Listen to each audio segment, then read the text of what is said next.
Book 3 The Warrior Chapter 1 The invasion at Redwall continued throughout the night, the whole scene illuminated by a bright summer moon. Neither side gave the other any quarter. When the main action went into a lull, sporadic sniping would break out. Bow, lance, sling, and spear all coming into play with deadly effect. One thing that remained constant throughout the battle was the sound of the battering ram pounding away remorselessly at the Abbey Gate house. Clooney made it his duty to assess personally the progress at the tunnel workings. He was scathingly critical of the small hole that had been gouged into the side of the ditch, roundly cursing any creature who dared to complain of difficult obstacles. "Can't get past the rocks and tree roots, my eye!" he snarled. "Idle, stupid laziness, that's what is holding up the progress of this tunnel. I'll be around first thing tomorrow to see how much farther you lot have dug. And if it's not to my liking, I'll cave it in and bury the whole shirking crowd of you."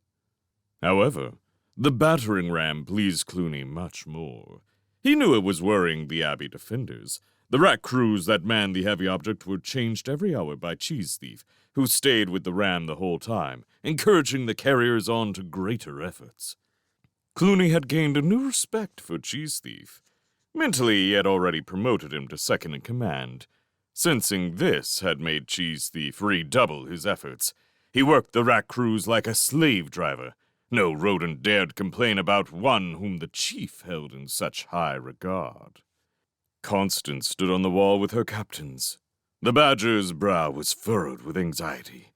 Basil Staghair, the most seasoned campaigner among them, was the only one who apparently took it all quite lightly. "'Pon my word," he chuckled. "The way those blighters down there are carrying on with the jolly old ram, they won't need to tunnel in soon. I'll give it half a day at most. Then we'll have rats piling in over the shoring, what?" Ambrose Spike positively bristled at the nonchalant hair. "Well, I must say that is a comforting thing to know. Any more little gems of information to cheer us up, eh?" Basil strode off in a high dudgeon, re-emphasizing his previously forgotten limp. "Dearie me, old lad, no need to be so touchy. Merely making a military observation, you know." Constance called the two friends together. "Look, it's no use quarreling among ourselves. We should be thinking of a solution. Come on, you two. Stop sulking and be pals again." Smiling sheepishly, Basil and Ambrose shook paws. Winifred the Otter pounded the stones of the parapet in frustration. "I say, there's got to be a way to stop that confounded ram. We've lost far too many defenders. They get picked off every time they stand up to retaliate. It's got to be a very simple solution, a small obvious thing that we've all missed." Jess Squirrel, aided by Silent Sam, maneuvered the barrel up onto the ramparts. She patted it. "Something simple, like this." The captains gathered around the barrel, examining it. The top had been covered over with gauze.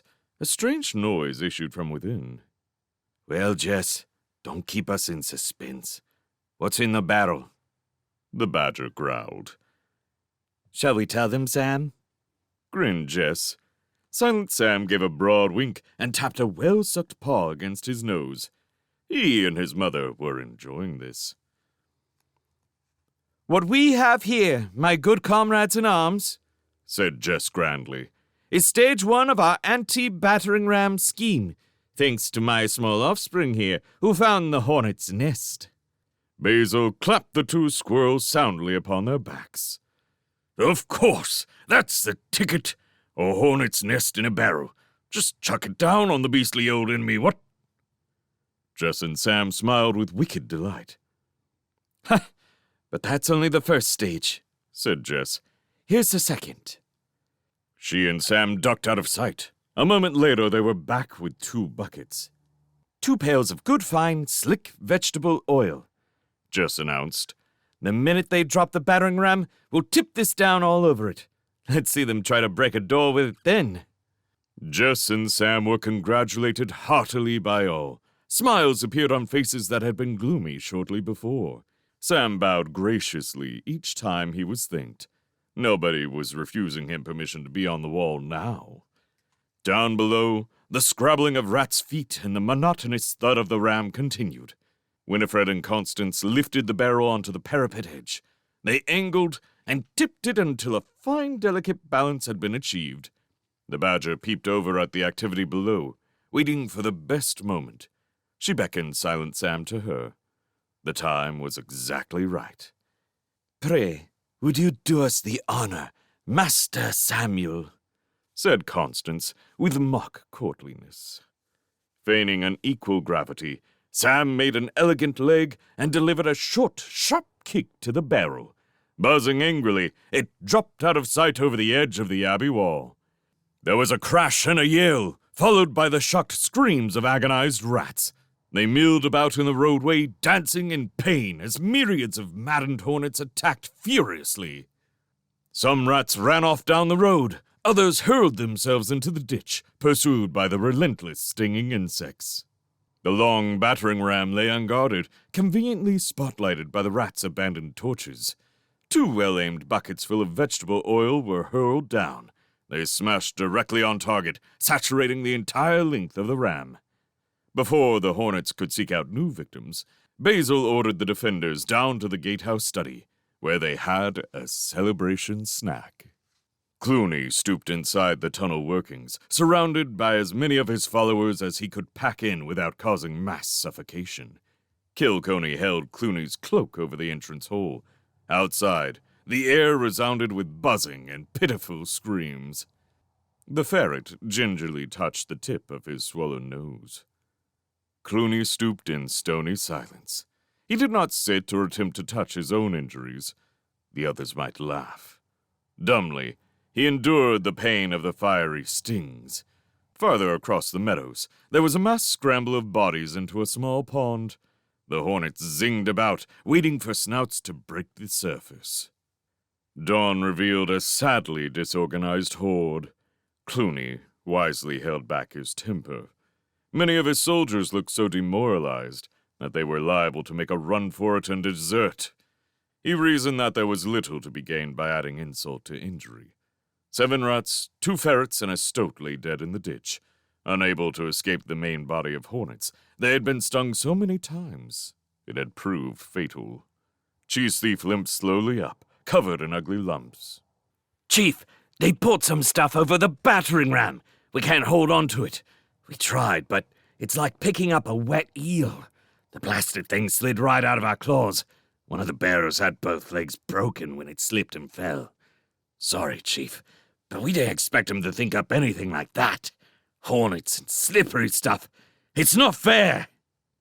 Clooney pointed across the meadow. "Regroup the army over there. Let them feed and rest. Send someone scouting for dock leaves to rub on those stings. I'm going into my tent to do some serious planning. We're not beaten yet, not by a long chalk. They can't produce a hornet's nest every day." Clooney stumped off dejectedly, rubbing his backside with one claw. There were 1 or 2 insect sting casualties to be treated at the Abbey Infirmary. Fortunately, Brother Rufus had a specific compound that he had invented some years back to deal with such emergencies as summer stings. Silent Sam was reenacting the entire episode in pantomime for the benefit of Tim and Tess and some other infant creatures. They were in tucks of laughter at his antics as Sam slapped at his fur and performed somersaults with a comical expression on his face. Constance and the captains assembled back on the wall after a few hours' rest. They could see no immediate threat from the horde licking their wounds across the meadow. This gave ample opportunity to assess the damage caused to the gatehouse door. Jess Squirrel was lowered over the ramparts on a rope. She went swiftly down and inspected the door. In a short while, she was back up again to report that although there were many deep dents and at least 2 long cracks, the old gatehouse door was still holding well. Constance decided that later on they could lower some carpenters and smiths to deal with the repairs. Of late, the badger had become preoccupied with an idea that was rapidly turning into an obsession. Cut off the head, and the body would die.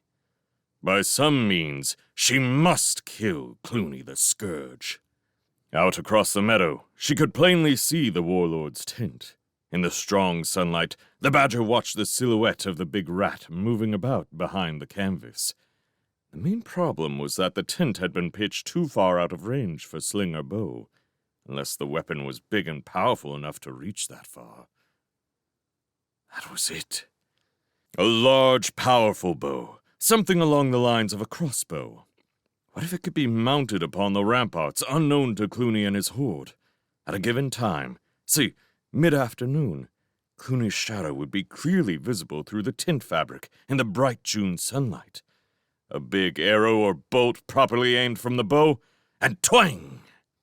Exit Clooney. Delighted with the plan, Constance shared her knowledge with only one other creature, the solitary beaver.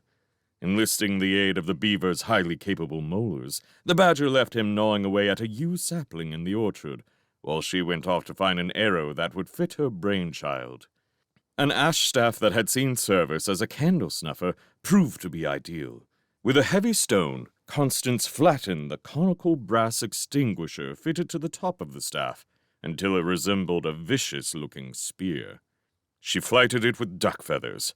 A thin-plated climbing rope rubbed with beeswax made an excellent bowstring. With the help of the beaver, Constance bent the yew sapling against the abbey wall and strung it to the right tension. Together, they mounted it upon a dining table with nails and strapping and bore it up to the ramparts. Constance would only grunt brusquely at anyone inquiring what the strange contraption was for. Only she and the beaver needed to know that.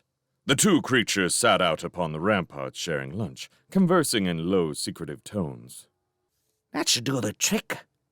Aye, let's keep our paws crossed that it does. We'll only get one shot. Huh? One shot is all we need. Shall we wait until the sun has passed its zenith? That way we can see him clearer. Good idea. Within Joseph Bell tolls mid-afternoon should be best.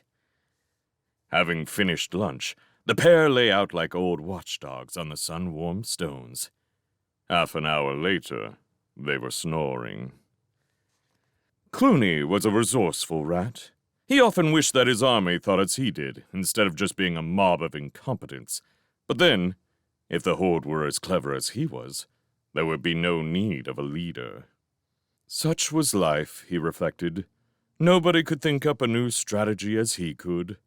And this time, Clooney reckoned that he had hit upon a foolproof plan. He strode across the meadow and handpicked 30-odd rats. "Follow me," Clooney rapped. "Cheese thief! I'm leaving you in charge until I get back." Without another word, Clooney marched off with his selected rodents, first to the upturned hay cart in the ditch down the road, then a quick circle around into Mossflower Wood. Like his predecessor, Redtooth, Cheese Thief was ambitious. He interpreted Clooney's order as the much-coveted promotion to second-in-command.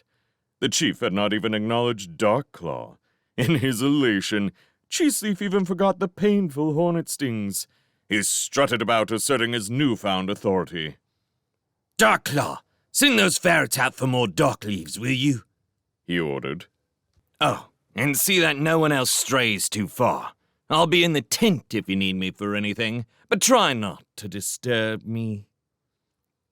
Darkclaw scowled resentfully. Nevertheless, he carried out the orders.